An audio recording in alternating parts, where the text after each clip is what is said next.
Why hello there everyone, the EVO 2022 lineup just got revealed in its entirety, so if you don't know what the lineup is, I'm going to go over each game, and even if you already do know, I'm going to give my opinion on each one and what I think of the lineup overall. So, firstly, I don't know why some people were surprised to find out that Smash Bros. Won't be here. Obviously, it's a big loss, right? Because Smash Bros. Has been at EVO for so long.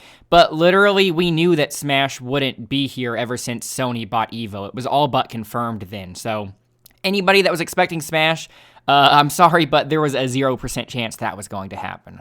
So, as for the games that will be at EVO. Firstly, we have Street Fighter V, which definitely sounds unsurprising, but I myself was a little bit curious if it was going to show up or not, just because of Capcom's new restrictions that they enacted, restrictions for tournament organizers hosting a game made by Capcom, but they are still having Street Fighter, which is nice. I think this will be the first Street Fighter at an EVO since they got the new characters like Luke, and Akira and Oro, so if the top 8 has any characters like Akira or Oro or Luke, I think that'll be fun to watch. Also, I remember when I was reading about the Capcom restrictions, the new policy they have, some of the rules and language seems to be a bit ambiguous and vague, maybe intentionally so, but some of the language made it seem as if it would imply that Artist Alley can no longer be a thing if it has any kind of Capcom-related fan art, which sucks, right?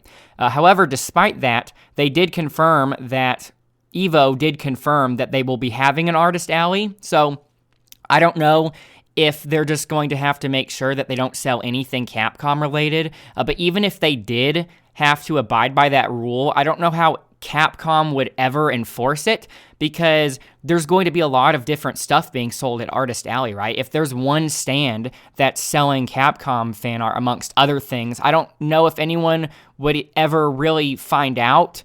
I don't think anyone in a leadership position would necessarily find out or even care necessarily. So I'm definitely interested in the legal side of that, if there is going to be any kind of legal issue that comes up.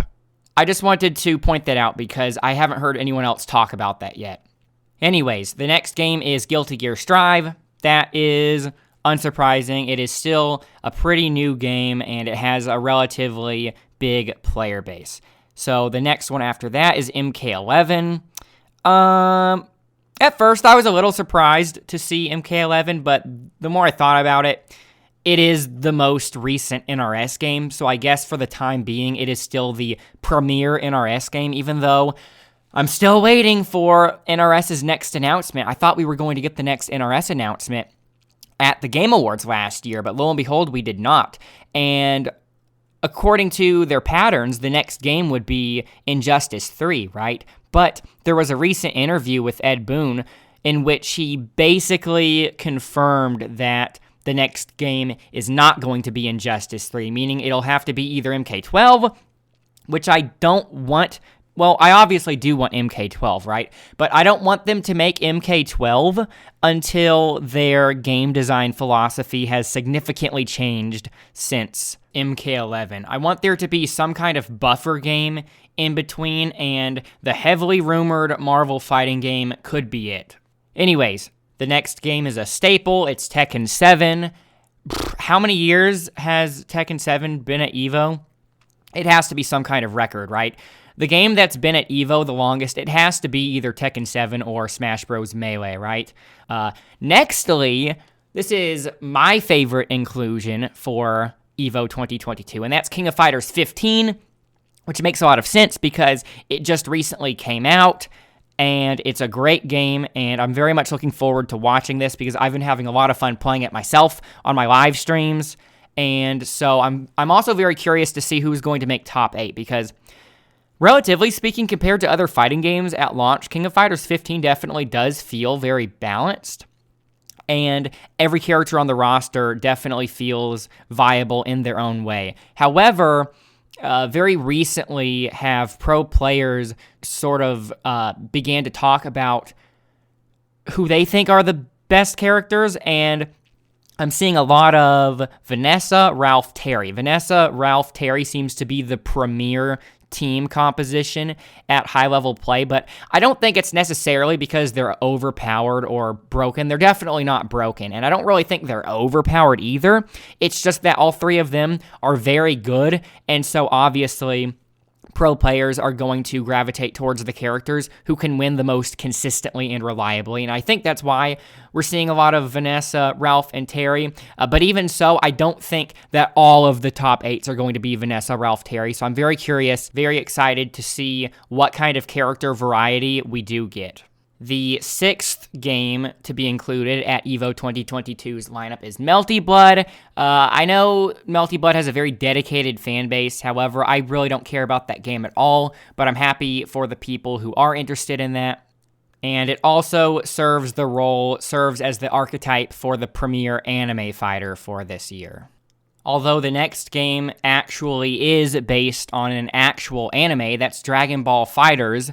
This is also a staple for EVO, for the in-person EVO at least, and even though I don't play Dragon Ball Fighterz, I think this will be particularly exciting because, correct me if I'm wrong, but this is the first time Dragon Ball Fighterz has been at EVO since the game got its assists reworked by allowing you to tag in with the assist. So that completely changed the meta of the game. So even though we have seen this game several times before at EVO, I'm thinking it'll be particularly spicy this year because it is essentially a different game now. The 8th game is Grand Blue Fantasy Versus, which I guess is technically, from a commercial standpoint, still relevant because it does keep getting DLC characters, but I have not heard any talk about this game at all recently. And I don't know anybody who actively keeps up with this game, anybody who actively plays this game. So I'm curious to see what the turnout for this game is going to be. And lastly, the final game is Skullgirls. This is sort of the wild card in the lineup because overall it's a very safe, very expected lineup, although it's still pretty solid. It is a very safe lineup. I guess that makes sense because this is the first EVO that's in person since Sony has bought it. This is the first Sony-owned and run in-person EVO. So I guess it makes sense that they want to have the lineup be a very definitive list. So relatively speaking, Skullgirls is the wild card here. And from what I understand, Skullgirls still has a very active and very competitive player base. So I'm sure the game's players would be happy about it returning to EVO like this. Also, a new thing they're doing this year is that the schedule, the order of games in which they are showcased, is going to be determined based on the number of signups for each game. So what's funny is that if Smash Bros. Were included this year, you can bet Smash Bros. Would be the game with the most signups, and I'm assuming that the game with the most signups would be saved for the last day of EVO, just so that way they can sort of save the best for last, the best in terms of the game that most people are excited for. To recap, that's Street Fighter V, Guilty Gear Strive, MK11, Tekken 7, KOF 15, Melty Blood, Dragon Ball Fighterz, Grand Blue, and Skullgirls. Again, I think this is a very safe and expected roster, or lineup, I should say. Personally, I would have very much preferred something like Virtua Fighter 5 over either, I think, Melty Blood or Grand Blue or Skullgirls. One of those could have definitely been replaced with Virtua Fighter 5, because Virtua Fighter 5 hasn't had a real chance to be shown off at a big tournament like this yet. And it also doesn't have great netcode, so it showing up at an in-person tournament would be the best way to showcase the game, I think. Now that I mention it, I actually remember suggesting the possibility of Virtua Fighter 5 showing up at an EVO because Virtua Fighter 5 went straight to PS Plus when it released, and it's still a PS exclusive. So I was suspecting that the game was at least partially funded by Sony because this happened right around the same time Sony bought out EVO. So I was thinking they were specifically funding this game and making it an exclusive so that way they could have it as a premier fighting game at EVO. But lo and behold, I guess that is not the case. And of course, I would have loved to see one of the games from the online EVO lineup show up again, like Power Rangers Battle for the Grid. I'm probably a little biased in wanting to see that one. Also, Soul Calibur 6, probably biased there as well, because Soul Calibur 6 definitely did have its time to shine at the EVO stage, and it's been a while since it's gotten any kind of update, so it's not a particularly relevant game. I just love Soul Calibur.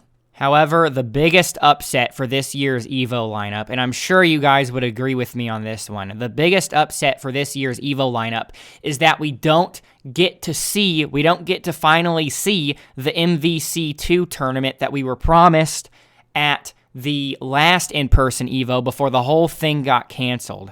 So I'm hoping they eventually somehow follow that up, because there were so many questions about that, because why would they randomly have an MVC2 tournament like that? It was making a lot of people speculate that it was going to lead into some kind of MVC-related announcement, but we can never know now. And if that was the case, that means Capcom has been sitting on this announcement. They've been saving it since the cancellation of that EVO. Was it EVO 2019? I think it was. So yeah, it's been a while. Anyways, let me know what you guys think, and let me know if you are going to be signing up for EVO or if you are watching it. And also let me know what kind of announcements you are hoping for at EVO 2022. And with all that said, I will see you guys later. So bye for now.